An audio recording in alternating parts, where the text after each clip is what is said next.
앞에 빨리 나갑시다. 우리를 찾는 구주 예수 오도라 하신 되어버슨 우리 영혼은 기뻐 뛰며 주를 보겠네. 하늘에 계신 주 예수를 영원히 섬기니 우리를 오라 하시는 말 기쁘게 듣고 즐겨하세. 구주를 믿기 지체 말고 속속히 나가세. 할렐루야. 죄악 벗은 우리 영혼을 기뻐 뛰며 주를 보겠네. 하늘에 계신 주 예수를 영원히 섬길 주 오늘 여기 계시오. 하신 친구에게 되시니 나 주 안에 늘 기쁘다. 그 피가 내게 씻으셨으니 나 주 안에 늘 기쁘다. 나 주 안에 늘 기쁘다. 나 주 안에 늘 기쁘다. 나와 늘 동행하시니 나 주 안에 늘 기쁘다. 주 내 집 대신 지시였으니 나 주 안에 늘 기쁘다. 그 생명 버려 나를 구했네. 나 주 안에 늘 기쁘다. 나 주 안에 늘 기쁘다. 나 주 안에 늘 기쁘다. 나와 늘 동행하시니 나 주 안에 늘 기쁘다. 주 은총 매일 내게 더하네. 나 주 안에 늘 기쁘다. 저 악한 죄일에서 지키네. 나 주 안에 늘 기쁘다. 나 주 안에 늘 기쁘다. 나 주 안에 늘 기쁘다.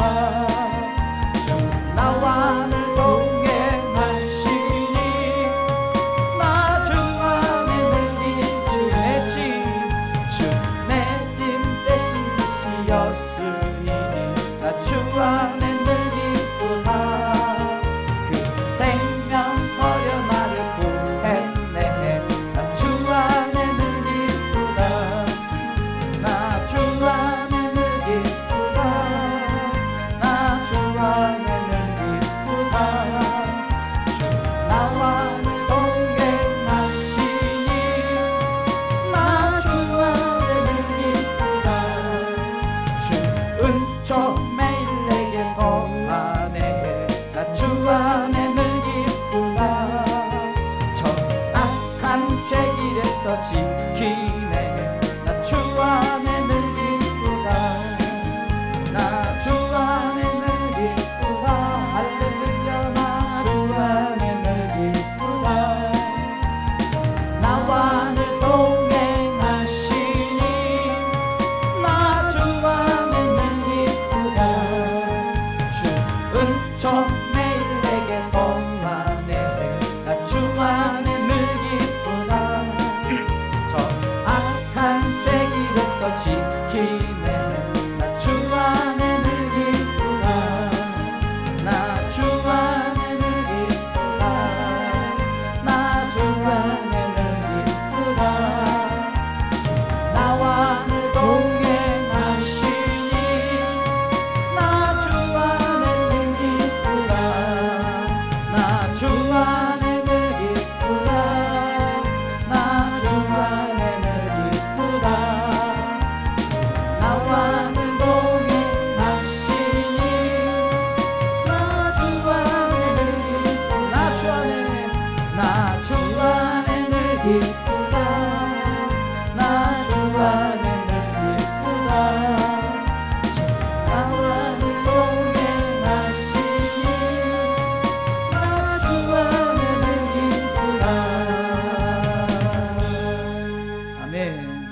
좋다고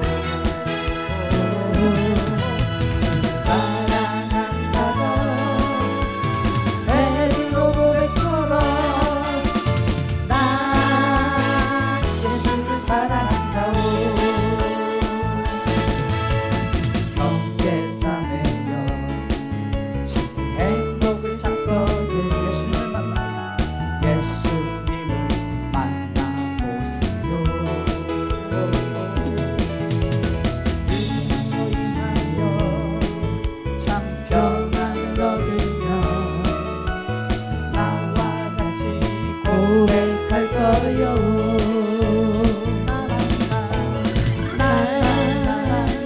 예수가 좋다고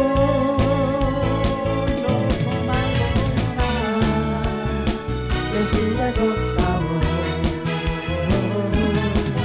주를 사랑한다고 베드로 고백처럼 난 예수를 사랑한다고 많은 사람들 진리를 모른 채 주님 곁을 떠나가지만 내가 만난 주님은 사랑이었고 진리였고 소망이었어 난 예수가 좋다고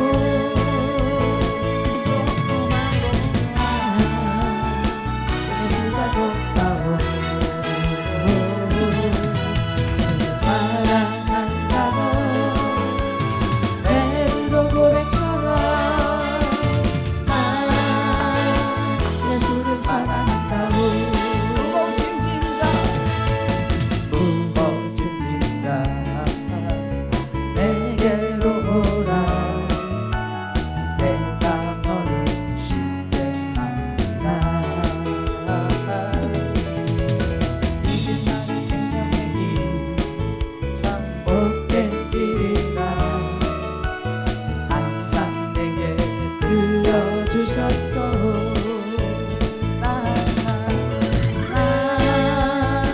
예수가 좋다고 조그만 거라 예수가 좋다고 사랑한다고 베드로 고백처럼 난 예수를 사랑한다고 형제자매여 행복을 찾거든 예수님을 만나보세요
주의 영이 임하면 나를 예언할 것이요 주를 감사로 아기를 꿈꾸에 주의 영이 임하면 성령 성령이여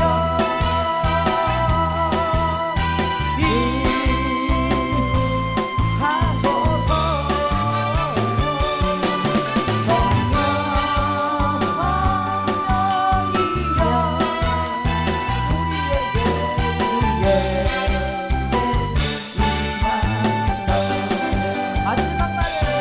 성령에 감동된 사람, 성령에 감동된 사람. 오늘 본문에 두 인물이 나옵니다. 여러분들 잘 아는 두 인물이 나오는데 한 사람은 다윗이요, 한 사람은 사울입니다.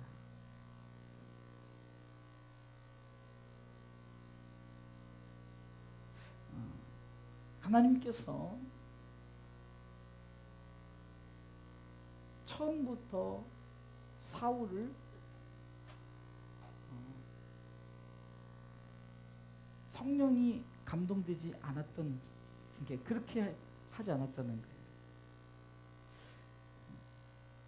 사울 자체도 처음에는 하나님께서 이 사울을 바라볼 때 참 준수한 자, 그리고 사울을 통해서 하나님께서 뭔가를 이루시려고 세우셨다는 거예요. 그런데 이 사울이 어떻게 됐습니까? 교만함으로 말미암아 성령이 떠나버렸죠.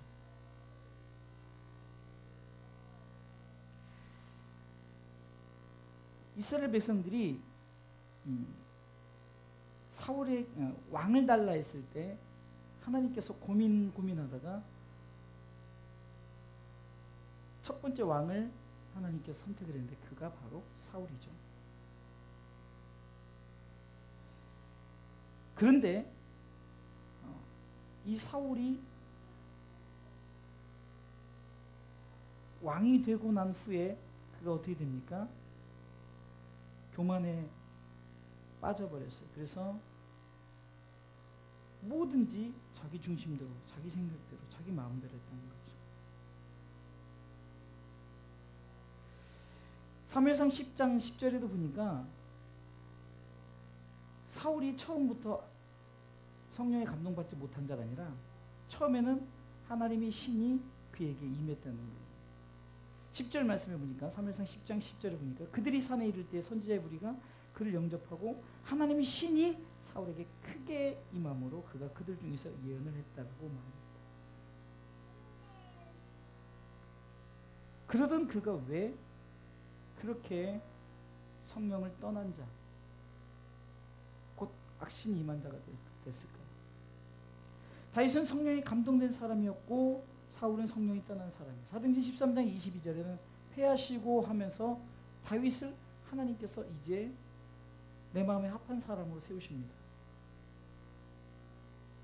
누구든지 처음부터 성령을 떠나지 않았어요.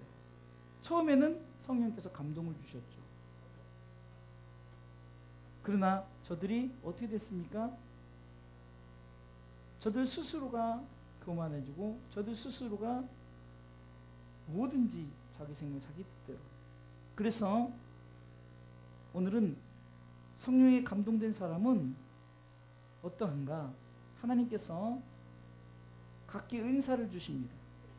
우리가 잘 아는 바울이 성령의 은사에 대해서 고린도전서 12장에서 얘기하는데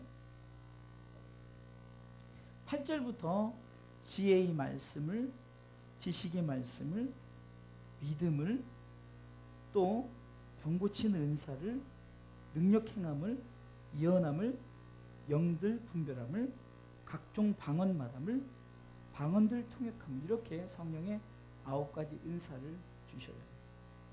성령에 감동된 자는 이렇게 은사를 통해서 또한 무엇이 나타납니까? 갈라디아서 5장 22절로 23절 말씀처럼 9가지 성령의 9가지 열매가 주렁주렁 맺힌다는 거죠. 사랑, 희락, 화평, 오래 참음, 자비, 양선, 충성, 온유, 절제, 이와 같은 것을 금지할 법이 없다라고 이렇게 나오죠.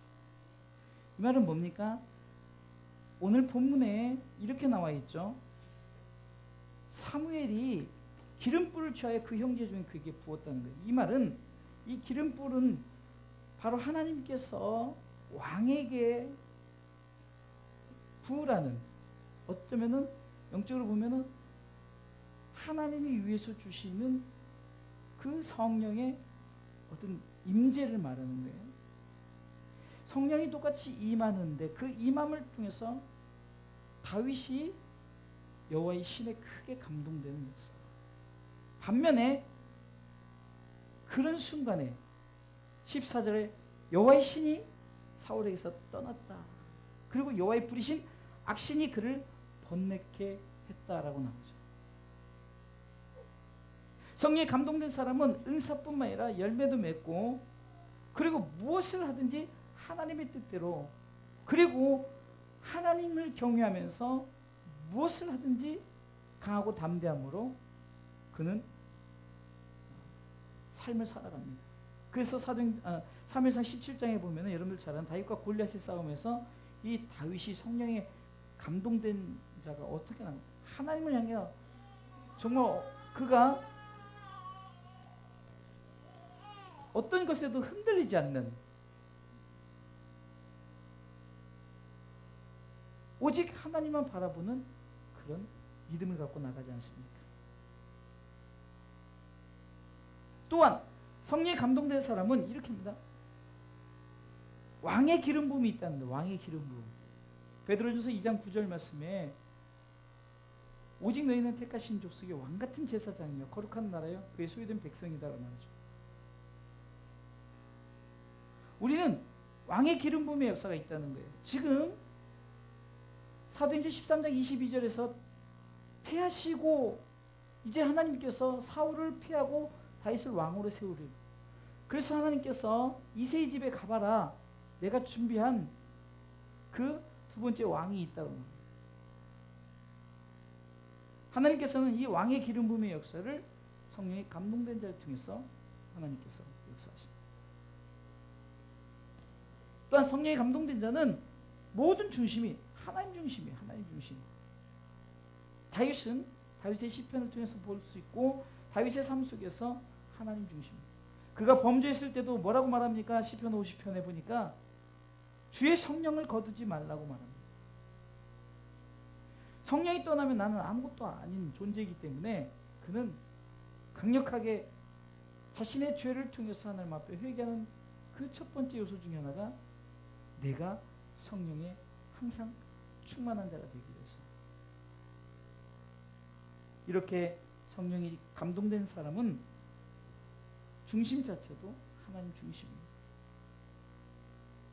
그러기에 하나님이 그의 삶을 책임져 주시는 줄 믿으시기 바랍니다.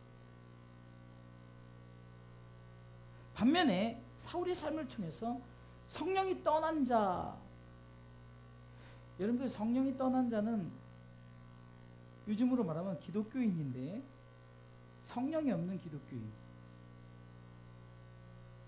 다시 말해서 신앙생활을 하는데 교회만 다니는, 예수님을 믿고 예수님 안에서 은사와 열매가 또한 하나님 중심으로 살아가지 않은 자들, 그들은 성령이 떠난 자죠. 바로 사울이 그렇습니다. 성령이 떠난 자는 어떻습니까? 오늘 14절 후반부 보니까 번뇌케. 이 말은요, 두려움이 생기는 거예요. 원어적으로는 두렵다라는 건데, 그러니까 이 사울이 성령이 떠나니까 왕임에도 불구하고 다윗을 두려워하기 시작해요. 성령에 감동된 자를 두려워. 그러니까 성령이 충만한, 성령에 감동된 자는 담대함이 있고 강함이 있는 반면에 이 성령이 떠난 사람은 두렵기 시작하고 그리고 약해지기 시작합니다. 그리고 악신이 임하니까 어떻게 됩니까? 항상 사단의 눌려 살아요. 사단에 눌려 살아요. 이게 삶에 자신감이 없어요. 항상 삶에 부정적으로. 그리고 사단이 그 삶을 지배하고 있으니까 어떻게 됩니까? 항상 불안. 이것이 바로 성령이 떠난 자의 모습입니다. 그리고 결정적으로 성령이 떠난 자는 성령의 사람을 두려워한다는 거예요. 그러니까 같이 신앙생활을 열심히 하다가 한 사람은 더욱더 성령을 의지하고 나가는데 한 사람이 성령이 떠났단 말이에요. 그러면 이 성령이 떠난 사람이 성령이 충만한 자를 두려워하기 시작해요. 사울이 그랬습니다. 아직까지는 이 다윗의 형편은 어린 소년이에요. 그럼에도 불구하고 이 사울 왕이 다윗을 굉장히 두려워했어요. 죽이려고.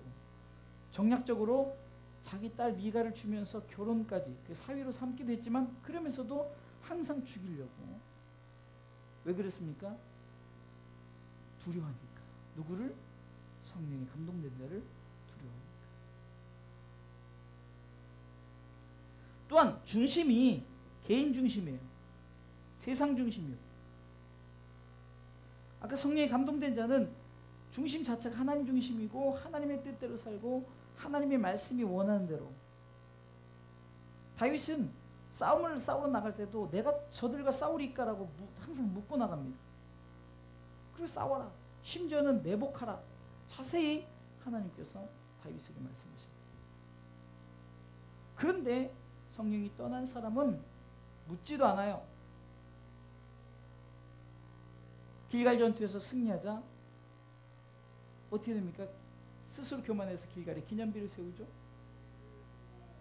그리고 그 전에 두려우니까 어떻게 됩니까? 자기 스스로가 선지자를 기다리지 않고 영역을 침범해서 자기 스스로가 예배를 드립니다. 예배를 집례합니다. 예배를 집례하는데 무슨 문제가 될까요? 그 마음 속에 교만함을 가지고 예배를 집례하니까 그럽니다. 순수한 마음을 가지고 하나님께 예배 드리는 것이 아니라 교만한 마음을 가지고 하나님이 받지 않는 예배를 드리기 때문에 하나님이 진노하셨다. 이것이 자기중심적이기 때문에 그래요. 성령이 떠난 사람은.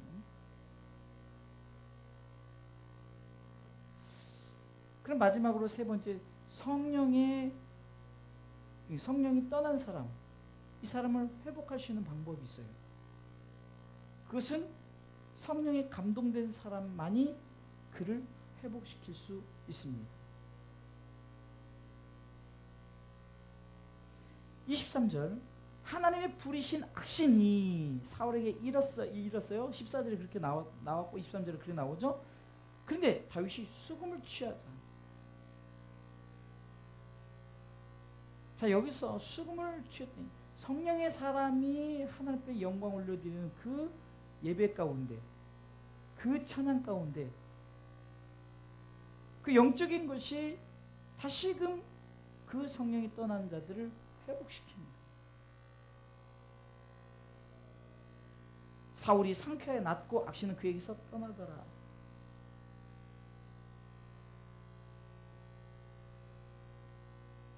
이것이 어쩌면은 예배치료. 예배 가운데 특별히 음악치료죠. 음악치료. 찬양 가운데.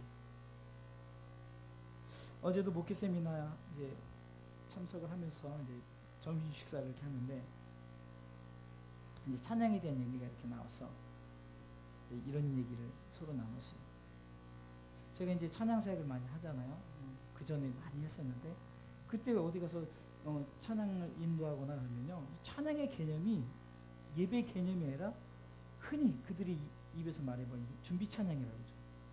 그럼 예배를 준비할 때 정말로 내가 예배 들어가기 그런 준비가 아니라 말 그대로 그냥 예배를 준비하고 막 계획하는 일에 그냥 시간 때우기 그런 찬양. 그래서 상당히 찬양 인도를 하면서 굉장히 마음이 상한 적이 많이 있었어요. 그런 부분을 이제 얘기를 합니다.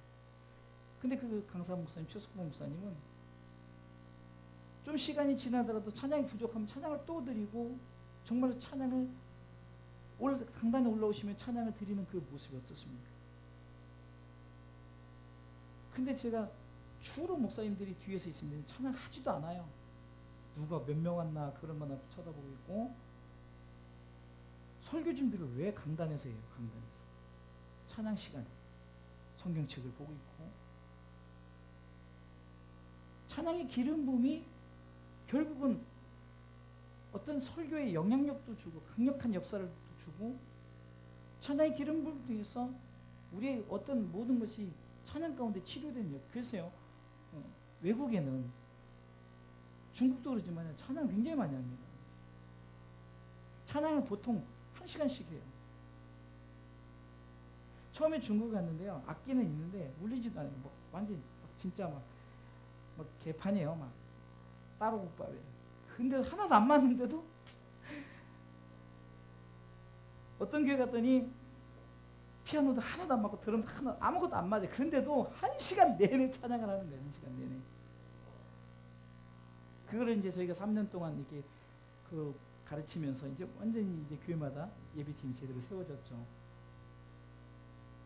이게 찬양이 모든 것을 치료, 특별히 성령이 떠난 자들을 치료한단 말이에요. 회복시킨단 말입니다. 제가 찬양 인도 가운데 진짜 굉장히 속상하고 기분 나빴을 때가 있거든요. 시간 됐다고 뒤에서 종을 땡땡땡 쳐버려요. 막 그때는요, 진짜 막 굉장히 화가 막 열심히 찬양을 하다가 그러면 몰라도 시계만 쳐다보고 있다가 시간 됐다 이제 내려가라 이거죠. 종 땡땡땡 치는. 여러분들, 우리가 찬양을 드릴 때 정말로 마귀의 권세를 누른다. 그리고 지금 낙심된 자, 그리고 성령이 떠난 자들이 이 찬양 가운데 회복된다.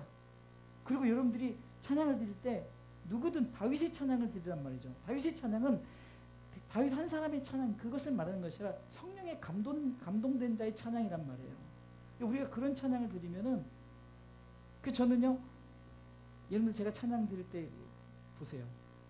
아무도 없는데도 이렇게 둘러둘러 보면서 찬양을 해요. 그냥 있다고 생각하고 정말로 내가 하나님 앞에 가서 해. 여러분들, 하나님께서 우리 가운데 특별히 찬양을 통해서 성령이 떠난 자를 회복시키고 또 육신 약한 자들, 병든 자들을 치료하는데, 이 찬양이 무엇입니까? 바로 성령의 감동된 자에 울려지는 것이라, 드려지는 것이라. 그렇기 때문에 하나님의 역사가 나타납니다. 생각을 해보세요. 무슨 다윗이 수금을 느르릉 탔다고 악신이 떠나겠습니까? 그냥 피아노 느르릉 한다고 악신이 떠납니까? 그 다윗의 중심 속의 찬양이죠. 성경이 이렇게 짧게 기록했지만 아마 다윗이 수금을 타면서 정말 그 영혼을, 사울의 영혼을 불쌍히 여기고 얼마나 불쌍히 여겼어요. 왕임에도 불구하고 왕으로서 자리도 못 잡고, 그리고 성령이 충만한, 성령이 떠나서 악시니까 이렇게 해서 쉽게 해서 미쳐있단 말입니다.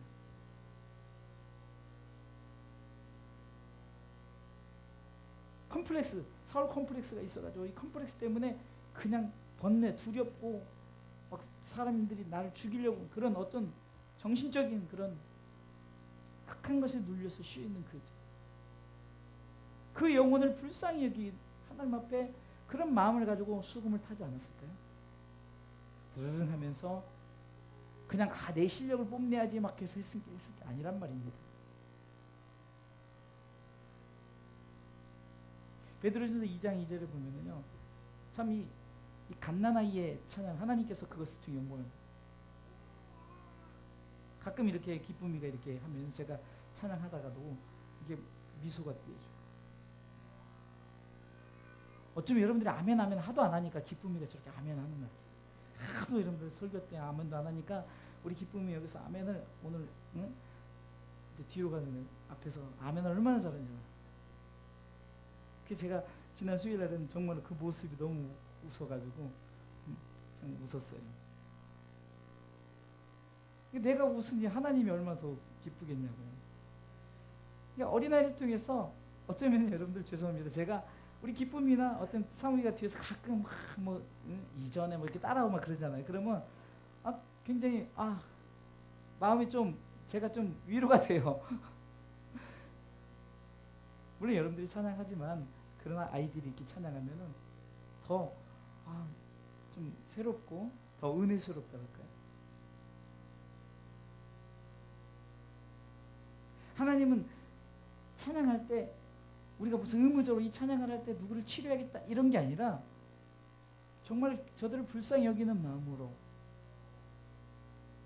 저는 찬양을 하면서 주로 우리 성도들이 정말 안 나오는 성도들 또 좀 그런 자들을 끼우면서 그 가사에 맞게끔 고백합니다. 그러면요 그냥 찬양 시간간 좀 모르고 그래서 어쩔 때는 다음 절을 넘겨야 되는데 그냥 까먹고 그냥 끝나버리고 그냥 누른 줄 알고 또 막 다음 절 할 수 있잖아요.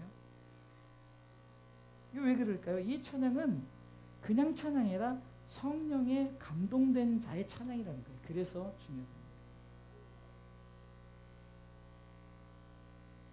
그리고 하나님께서는 이 성령에 감동된 자를 통해서 성령이 떠난 자를 회복시키는 그 역할을 감당시킵니다. 얼마나 큰 은사입니까? 이것이 바로 성령에 충만한 자의 은사라는 것. 결론적으로 말씀을 드릴게요.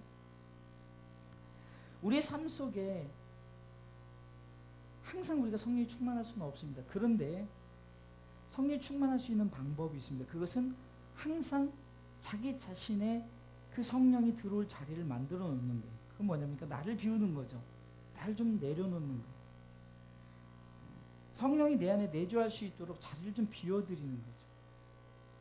그냥 내가 너무 내 마음속에 다른 것들을 가득 차 있어서 성령이 들어올 어떤 공간이 없어요.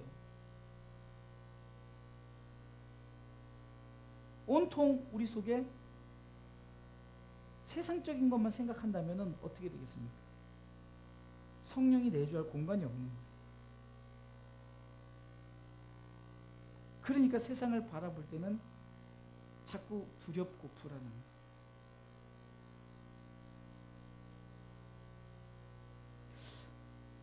저는 이 메시지를 준비하면서 오늘 박근혜 대통령에 대해서 이제 발표가 됐잖아요. 어떻게 보면은 마치 성령이 떠난 사람, 영적으로 성령이 떠난 사람처럼 이제는 아무 권한이 없어요. 이제 완전 박탈당해요. 대통령, 국가의 최고의 통치권을 가진 자가 갑자기 하루아침에 그 통치권을 뺏겨버렸어요. 더 이상 그는 대통령이 아니죠. 그리고 권한도 없어요. 심지어는 이번에는 모든 혜택도 다 받을 수 없어요.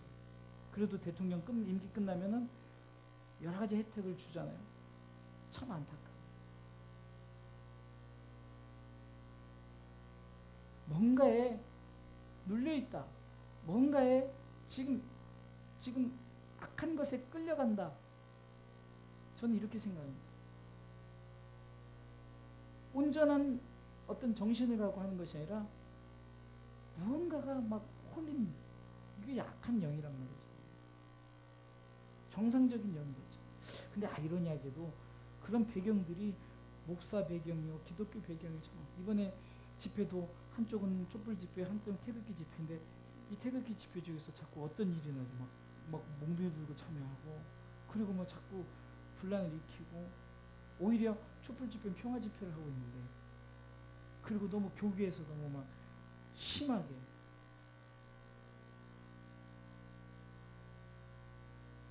우리가 해야 될 역할은 정말로 내가 영적인 사람이 되고 그런 사람이 되기를 위해서 항상 내가 내 공간 속에서 자꾸 자리를 조금이라도 비워야 성령이 밀고 들어올 수 있는 그 공간을 만들어줘야 됩니다. 100% 그렇게 할 수는 없어요. 그러나 공간을 만들어 놔야만이 성령이 들어와서 우리로 하여금 감동을 시키는, 여러분들 성령의 충만은 반드시 감동이 있어야만이 충만이 되어지는 거지 처음부터 그냥 풀 오브 더 홀리 스피릿이 되는 게 아니에요. 뭔가 감동을 줘서 우리 속에 자꾸 세상적인 것을 밀어내서 이제는 충만케 만들어 나가는 거죠. 그래서 성령이 감동된 자하고 성령이 충만은 달라요. 성령이 감동된 자가 점점점 자신의 모든 것을 내려놓고 하나님 중심으로 채워나갈 때 그것이 성령 충만이라는 거죠. 오늘 우리가 기도할 때는 그냥 이겁니다. 내가 성령의 자리를 비워놓도록 내 삶 속에 성령님 임재할 공간을 만들어주는 거예요. 그러기 위해서는 나 자신이 내려놓는 거예요.